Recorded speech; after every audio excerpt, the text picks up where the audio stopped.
समजा त्याचा unit leader आहे आणि नागपूरच्या दीक्षाभूमीच्या आंदोलनाचा एक आंदोलक म्हणून या मंचावर उपस्थित आहे. मित्रांनो, नागपूरच्या दीक्षाभूमीवर आज सूर्यपुत्र भैयासाहेब आंबेडकरांच्या स्मृती दिनानिमित्त समजा सैनिक दलाचं आज शिबिर सुद्धा आयोजित केलं. एवढंच नाही तर भारतीय बौद्ध महासभेचा सक्रिय सभासद या नात्याने मी तिचा सुद्धा आयोजक आहे आणि आज 156 फूट 85 धम्मपद रॅलीचं सुद्धा आज नागपूरमध्ये आयोजन केलं. तिचा सुद्धा मी आयोजक आहे आणि आयोजक असून सुद्धा मी इथं स्पर्धेसाठी आलो, कारण की जरी माझे कार्यकर्ते तिथं कार्य करत आहे, मी तिथं नसलो तरी माझे कार्यकर्ते सांभाळून घेतील, परंतु शब्दरूपी जे भैयासाहेब आंबेडकरांना मानवंदना देण्याची होती त्यासाठी मी इथे कालच नागपूरवरून आलेलो आहो आणि मी प्रॉपर यवतमाळ जिल्ह्याचा आहे आणि दीक्षाभूमीचा जे आंदोलन चालू आहे त्या आंदोलनाचा मी प्रमुख आंदोलक सुद्धा आहे. मित्रांनो, माझ्या बोलण्याचा विषय आहे स्वाभिमानी आंबेडकरांची राजकारणी दिशा. काही लोक म्हणतात की राजकारण करणे म्हणजे आपल्यासारख्याचं काम नाही, राजकारण हे वाईट आहे असं सांगतात, पण लक्षात ठेवा बाबासाहेब आंबेडकरांचं वाक्य होतं की जर तू तुझ्या भिंतीवर लिहून ठेव, जर तू तुझ्या भिंतीवर लिहून ठेव की उद्याच्या शासनकर्ती जमात पुढे बनायचा, शासनकर्ती जमात बनायचं आहे ना तर राजकारण करावं लागेल. आणि जर आणि काही लोक म्हणतात की साहेब आंबेडकर जातीवादीचं राजकारण करतात, त्यांना मी असं सांगतो या मंचावरून की साहेब आंबेडकर धर्म, जाती, पंथ, भाषा सर्व समाजांना एक करून राजकारण करतात आणि राजकारण ज्यावेळेस बाबासाहेब म्हणतात शासनकर्ती जमात करा, अरे शासनकर्ते शासनात जायचं असेल तर राजकारणाशिवाय तर पर्याय नाही, एवढं सुद्धा ह्या आपल्या लोकांना समजत नाही. आणि काही लोक अशी निळी टोपी घालून येते आणि म्हणते डॉक्टर बाबासाहेब आंबेडकर की जय म्हणतात आणि काही लोक सुद्धा आपले मतदान क्षेत्रात अशी टोपी घालतात, गळ्यात टॉवेल घालतात आणि डॉक्टर बाबासाहेब आंबेडकर की जय म्हणून 50 तुकडे पाडले, परंतु बाबासाहेबांच्या आरपीआयचे बाबासाहेब भारतीय बौद्ध महासभा आपल्याला समाजकारण करण्यासाठी भारतीय बौद्ध महासभा आणि समता सैनिक दलाची जे स्थापना आहे ते बाबासाहेब आंबेडकरांनी केली. द्वितीय अध्यक्ष भारतीय बौद्ध महासभेचे राष्ट्रीय द्वितीय अध्यक्ष सुद्धा सूर्यपुत्र भैयासाहेब आंबेडकर होते. आज कोणी सांगितलं मी तुम्हाला सांगत आहे, भैयासाहेब आंबेडकर दीक्षाभूमी जी भैयासाहेब आंबेडकरांचं ज्यावेळेस अध्यक्षपद देण्याची वेळ त्यावेळेस नागपूरच्या लोकांनी विरोध केला होता आणि आज ती दीक्षाभूमी स्मारक समिती नावाच्या एका समितीकडे आहे. दीक्षाभूमीची कशी पडझड झाली माझ्या युट्यूब चॅनलवर पाहून घ्याल, मी पूर्ण व्हिडिओ टाकलेला आहे, कशी पडझड झाली, कशी दीक्षाभूमीची दुर्व्यवस्था केलेली आहे. गड्डे बुजवण्यासाठी माझी टीम आणि मी दिवस रात्र कार्यरत होतो.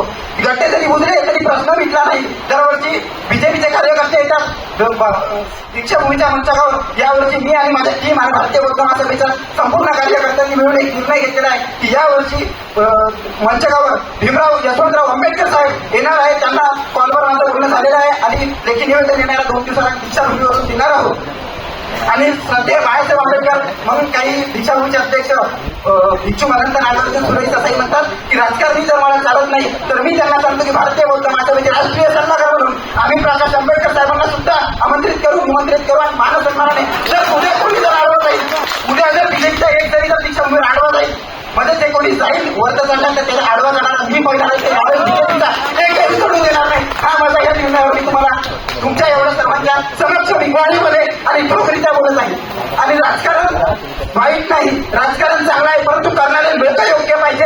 आणि काही काँग्रेस हा एक पक्ष एकमेव असा आहे की सांगतो की संविधान बदलवते. त्यांना माझा प्रश्न असा आहे की तुमच्या काळात संविधानात बदल झाला की नाही, मला फक्त एवढं सांगा. त्यांच्या काळात सुद्धा संविधानात बदल झालेले आहे, पण तुम्ही काय म्हणून आता संविधान बदलते म्हणून मत मागता असं मी काँग्रेसला खुला प्रश्न करतो. कारण बीजेपी काँग्रेस पुन्हा एक दावा वंचित बहुजन आघाडीवर करत असते की BJP is equal to Vanchit Bahujan आघाडी जे म्हणतात. त्यांना माझा असा प्रश्न असा आहे की जर वंचित बहुजन आघाडी बी टीम आहे तर मग बी टीम तुम्ही त्यांना म्हणतात, मग बी टीम तुम्ही म्हणजे Bhajap is equal to Congress आहे ना की वंचित बहुजन आघाडी. वंचित बहुजन आघाडीला बदनाम करण्याचे प्रयत्न सुद्धा करते आणि मी ह्या मंचावर खुलेआम सांगतो माझ्या 18 वर्ष आहे, माझा मतदानाचा अधिकार म्हणून माझा राजकीय कुठलाही संबंध नाही. नाहीतर काही जण म्हणतील की आयोजकांनी पैसे देऊन वंचित बोलायला लावलं, असं नाही दादांनो. मला अजूनही मताचा अधिकार नाही, पण मला जे पटते ते मी सांगतो, मी विद्रोही कवी आहे. यानंतर आयोजकांना विनंती सुद्धा करते की मला कार्यक्रमाच्या शेवट 5 मिनिटं द्यावे बाळासाहेबांवरची कविता सादर करायची आणि एक कसं डॉक्टर पटेलांना आपल्या गोरगरिबाचं कसं नुकसान होते त्यावरची डॉक्टर स्वप्नील चौधरी लिहितात की आदेश आल्या अफवा आल्या, आदेश आल्या अफवा आल्या चांगला असतो, पण थोडे आलेले कल्पाने गेले आले. धर्मासाठी कडवे आले, मतांसाठी बडवे आले, धर्मासाठी कडवे आले, मतांसाठी बडवे आले. गाड्या फुटल्या काका तुटल्या यात माणसांचं मरण झालं. दंगल भेटली, गाड्या फुटल्या काका तुटल्या यात माणसांचं मरण झालं. ब्रेकिंग न्यूजला कारण झालं, पत्रकार घटनेच्या आठवणात गेले, घटनास्थळीचे जे रथ गेले त्यांना जामीन द्यायला आलं, पण धर्मामध्ये तिचे द्यावं.